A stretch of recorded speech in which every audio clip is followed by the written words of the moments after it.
Faut-il vraiment venir au culte le dimanche matin pour entendre « à chaque jour suffit sa peine » ? Ou bien que Dieu donne aux lys des champs et aux petits oiseaux du ciel ?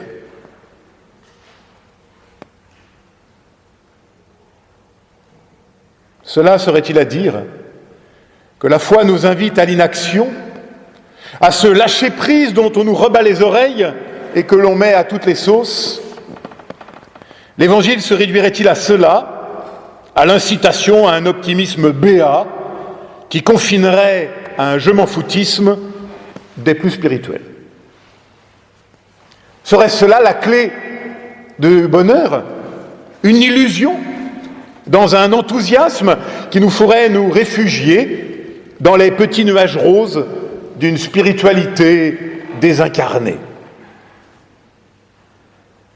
Mais nous le savons bien, que surgisse la maladie, le deuil, l'échec, et sa spirale infernale vers le bas, vers le tout en bas de l'humain, et que reste-t-il alors ? Et en cette période de pandémie, nous savons bien que les choses ne sont pas si simples. Personnellement, j'ai besoin d'entendre dans l'Évangile une parole autre, une parole qui me donne de pouvoir résister au chaos, une parole qui soit vraiment une bonne nouvelle comme une fenêtre ouverte sur le jour. Et puis quel rapport avec la création, avec notre dimanche des récoltes ? Juste une histoire de fleurs des champs et de petits oiseaux ? Pourquoi prendre la nature en modèle ? Car allons, la loi de la nature, n'est-ce pas la loi de la jungle, c'est-à-dire la loi du plus fort ? Et ne nous voilà-t-il pas à l'opposé de la loi de l'Évangile, qui est tout au contraire le souci du plus faible, toujours ? À moins peut-être qu'il ne faille comprendre les choses autrement. D'abord, Jésus ne dit pas que les soucis, le vêtement, la nourriture, la boisson sont déplacés ou illégitimes. Il dit même tout le contraire, qu'ils sont légitimes et que nous les avons en partage avec tous les hommes, avec toutes les nations, croyants ou non. Et nous ne sommes pas appelés à être différents sur ce point-là.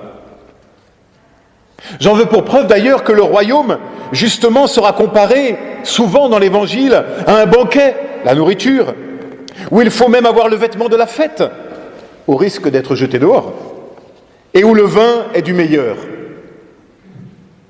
Alors quoi ? Il me semble que ce que signifie vraiment notre passage, si nous le replaçons dans son contexte, qui est celui de la prière, puisque quelques versets auparavant, nous trouvons l'enseignement sur le Notre Père. Le contexte, c'est celui de la prière. Eh bien, ce que soulignent ces lignes, c'est qu'il faut nous méfier, me semble-t-il, de nos prières païennes, c'est-à-dire de celles qui attendent de Dieu qu'il réponde à tous nos besoins et à toutes nos envies, comme en une sorte de distributeur géant. Et non, Dieu n'est pas un patron de supermarché à qui il faudrait s'adresser, moyennant quelques monnaies sonnantes et trébuchantes, monnaie bien sûr en exercice spirituel ou en vertu héroïque. Non. Prier ainsi, ce sont des prières païennes. Il faut chercher ailleurs. Et c'est le cœur du verset 33, cherchez d'abord le royaume. Voilà ce que nous pouvons demander. Voilà ce que nous devons demander. Il s'agit ici de replacer les choses dans le bon ordre des priorités. Et qu'est-ce que le royaume ? Sinon l'émergence d'une parole de grâce et de paix dans nos existences. Le royaume de Dieu, c'est découvrir une autre manière d'être dans le don, le pardon et la grâce. Le royaume de Dieu, en vérité, est comme une naissance. Il se tient au cœur de la rencontre avec la femme étrangère et rejetée. Il se dévoile, le royaume de Dieu, dans l'accueil des tout-petits, des enfants, des pauvres, des exclus. Le royaume de Dieu se dit dans l'eau devenue vin et dans les yeux qui s'ouvrent. Le royaume de Dieu se murmure dans le silence des petits matins, dans la solitude du désert où se risque la prière. Mais le royaume de Dieu se dresse aussi, comme un fouet de corde devant toutes les logiques de sacrifice, devant tous les pouvoirs corrompus, devant tous les clergés fanatiques, devant toutes les formes d'avilissement. Le royaume de Dieu se risque alors que les vagues du désespoir viennent se briser sur ta barque. Il s'écrit sur le sable par le refus de jeter la pierre. Le royaume se révèle avec le paralytique qui se relève. Le royaume trébuche avec l'homme qui porte le poids de sa souffrance. Mais le royaume se chante comme un cantique au matin de Pâques. Le royaume de Dieu, c'est l'homme qui lutte pour que triomphe la bénédiction dans son existence, pour que triomphe la bénédiction en nous et entre nous. Le royaume de Dieu, c'est la vie, tout simplement.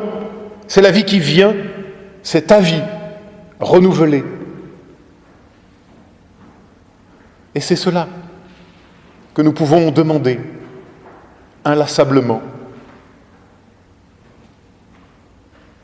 Et nous pouvons alors relire autrement, me semble-t-il, les petits oiseaux du ciel et les fleurs des champs, qui nous rappellent aussi que l'essentiel, ce qui nous fait vivre, jamais ne s'achète ou ne se monnaie, mais nous est donné toujours.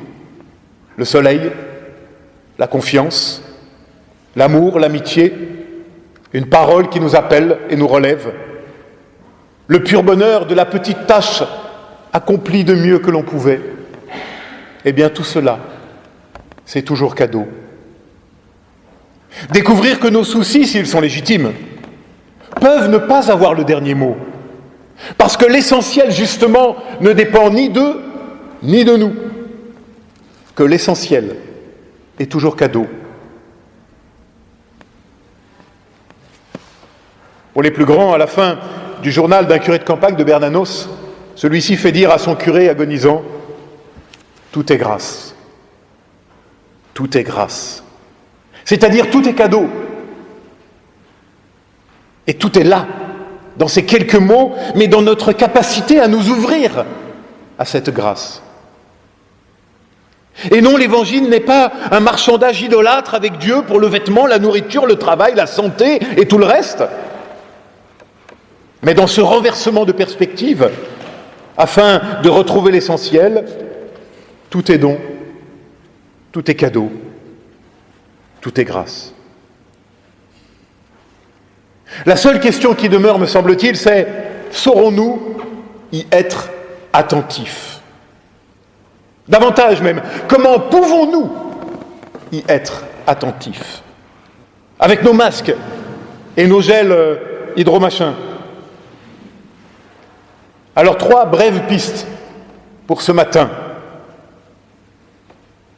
Un mot revient à l'envi dans notre passage, celui d'inquiétude, vous l'avez entendu, pas moins de 6 fois dans notre péricope. Alors, inquiétude, souci, vous traduisez comme vous voulez. Moi, j'aime bien la traduction de être inquiet, c'est être préoccupé.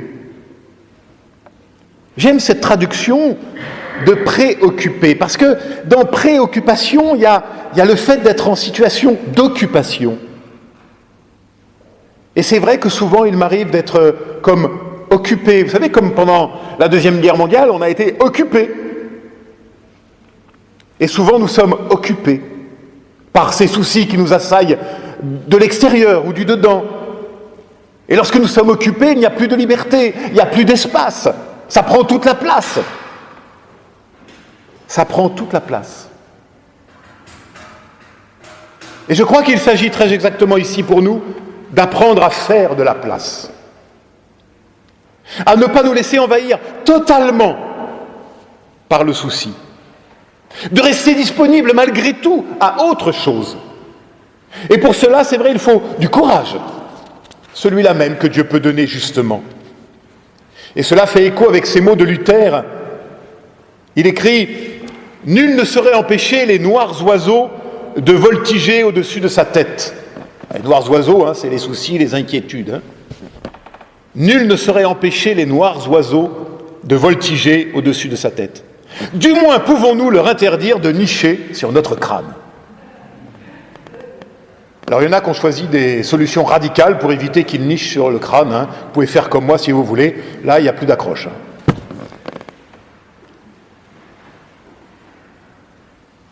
Gardez un peu de place pour autre chose que le Covid. Comment réaliser cela? C'est la seconde piste que je trouve dans notre texte avec un petit verbe « chercher ». Chercher d'abord le royaume. Chercher, car l'homme est une quête, et là est d'autre dignité. Cherchez sans vous résigner jamais. Cherchez afin de ne pas laisser les noirs oiseaux nicher sur votre tête. Cherchez. Ne croyez pas les plus jeunes que nous, on ait tout trouvé. Surtout pas. Nous continuons à chercher. Parce que là est la vérité de la vie. Nous sommes des cherchants et nous serons toujours à chercher. Chercher comment justement nous libérer des noirs oiseaux qui volent au-dessus de nos têtes. Chercher d'abord, en tout premier lieu, c'est la question, j'y reviens, de la hiérarchie des priorités. Que cherchons-nous d'abord en premier? En tout premier. Le confort, le vêtement, la nourriture? Alors si cela est premier dans ta vie, malheur à toi. Ou bien seras-tu un chercheur de la grâce, un pèlerin de la lumière, enraciné à jamais dans cette seule question, qu'est-ce qui en toi n'est pas encore né et qui attend de naître? N'est-ce pas cela le royaume, la naissance en nous de la lumière d'en haut? Troisième et dernière piste, regarde la nature, nous dit le texte. Pourquoi? Comment peut-elle nous éviter d'être préoccupés alors même que nous mesurons sa fragilité et combien nous la détruisons pour notre seul profit immédiat? Compliqué aujourd'hui, Alors attention ici d'abord à l'anachronisme. Si la nature, pour nous, occidentaux postmodernes, nous apparaît fragile et menacée, et ce qui est vrai, il en va tout autrement pour un regard de l'Antiquité. La nature, au contraire, il y a 2000 ans, est synonyme de force et d'abondance, certainement pas de fragilité.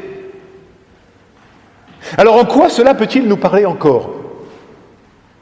Eh bien peut-être, me semble-t-il, dans notre rapport au temps. Et nous retrouvons le « à chaque jour suffit sa peine ».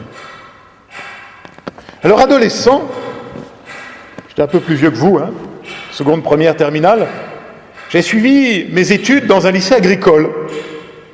Si. Option sylviculture et travaux forestiers. Ça s'invente pas. Je voulais alors être garde forestier. C'était avant que Dieu se mêle de tout ça. J'y ai appris pendant ces 3 années beaucoup, mais surtout une chose, le rapport au temps.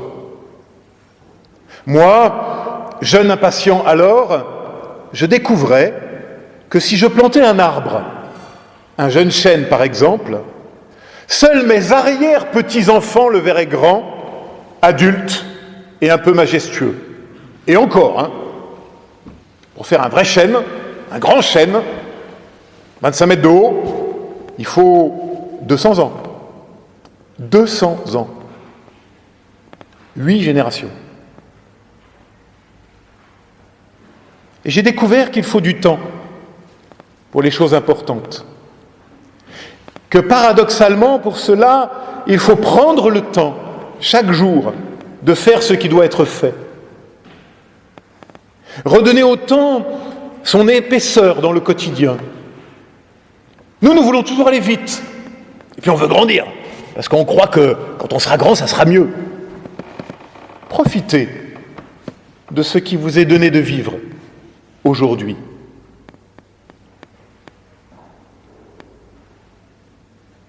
Peut-être, devant cette pression incroyable qui est la nôtre, devant un avenir bien incertain et par trop menaçant, nous pouvons redécouvrir la force et la paix de l'instant reçu, partager, cultiver chaque matin, comme nous le faisons maintenant.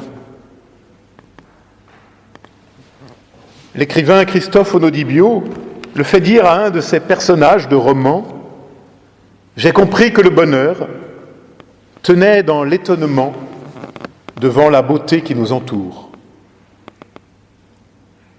J'ai compris que le bonheur tenait à l'étonnement devant la beauté qui nous entoure. Un sentiment complètement perdu dans le monde, poursuit-il, et pourtant que demander de plus ? Fin de citation.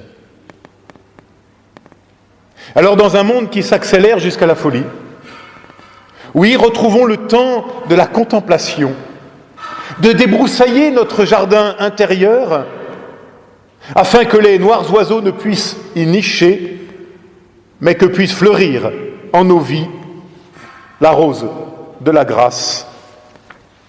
Amen.